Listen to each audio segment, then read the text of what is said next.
Саламатсыңарбы балдар? Бүгүн силер менен мекен таануу сабагын өтөбүз. Балдар, булардын кандай байланыштары бар? Бул сүрөттү көргөндө силердин оюңарга эмне келди? Эмнени элестеттиңер? Ойлонуп көргүлөчү.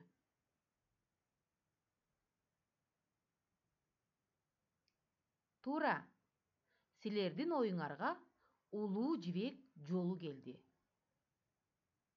Анда балдар, бүгүн биз силер менен улуу жибек жолу деген теманы өтөбүз.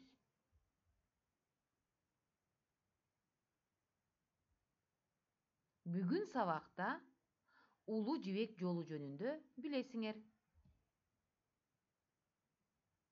Кыскача маалымат аласыңар. Балдар, жибек дегенде силерге кандай ой келди? Ал эмне? Жибек деген эмне? Жибек жолу деген эмне? Сен буга чейин жибек жолу дегенди уктуң беле? Эмне үчүн улуу жибек жолу деп аталып калды?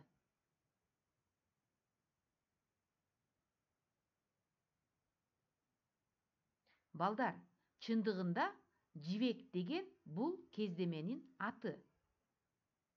Ал жибек жиптен токулат.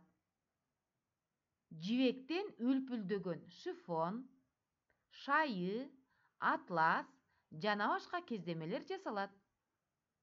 Демек, сен жибекти көп эле көрүп жүрөсүң. Кыздар жибектин түрүнөн көйнөк кийишет. Жибек кездемелер абдан кооз жана бышык болот.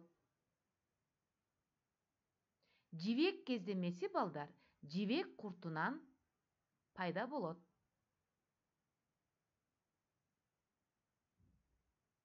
Эми балдар, улуу жибек жолу баянына көңүлүңөрдү бурсаңар. Илгери Кыргыз жери аркылуу улуу жибек жолу өткөн. Муну кандай түшүнүүгө болот? Ал эмне, жибек төшөлгөн жолбу? Эмне үчүн жибек жолу деп аталат? Эмне үчүн улуу? Көрсө, мунун өзүнчө чоң тарыхы бар экен балдар. Байыркы заманда жибектен кездеме жасаганды кытайлар гана билишчү экен. Алар жибекчиликтин сырын башка элдерге билгизбей, жибек сатып байысак деп эңсешкен. Жибекке дүйнөнүн көп өлкөлөрү кызыгышып, алыскы Кытайга келип, төөлөргө жибек жүктөп кетишчү экен. Жибектин баасы абдан кымбат болгон. Кээде алтынга сатып алышчу. Улуу жибек жолунун боюнда шаарлар курулган, соода өнүгүп, эл көбөйгөн. Кыргызстанда байыркы шаарлардын орду, урандылары калган. Алар бизге тарыхый эстелик катарында белгилүү. Мисалы, Ат башыдагы Ташрабат кербен сарайы, Ак Талаадагы Шырдакбектин чеби, Ала Букадагы чеп. Соодагерлер 1500 жыл бою Кытайдан башка жактарга улуу жибек жолу аркылуу жибек ташышкан.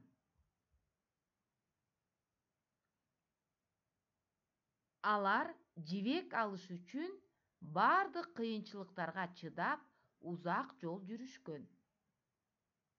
Күндүн ысыгына, суугуна, шамалга, туруштук беришип, бийик ашууларды ашып, суусу жок чөлдөрдү да басып өткөн. Кээде аларды жолдон каракчылар тоношкон. Мына ушул кыйын жол тарыхта Улуу Жибек жолу деп аталып калыптыр. Ал эми балдар, Кыргызстандын аймагында Жибек жолдун 3 тармагы бар. Бири Ош-Алай, экинчиси Ысык көл, үчүнчүсү Нарын ат башы аркылуу өтөт. Ал эми Бишкекте болсо, башка жерлерде Жибек жолу аттуу көчөлөр бар.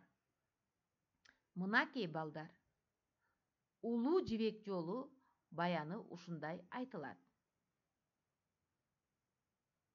Анда эмесе үйгө тапшырма балдар. Силер өз алдыңарча Улуу Жибек жолу жөнүндө маалымат издеп, Жибек кездемеси кантип алынаарын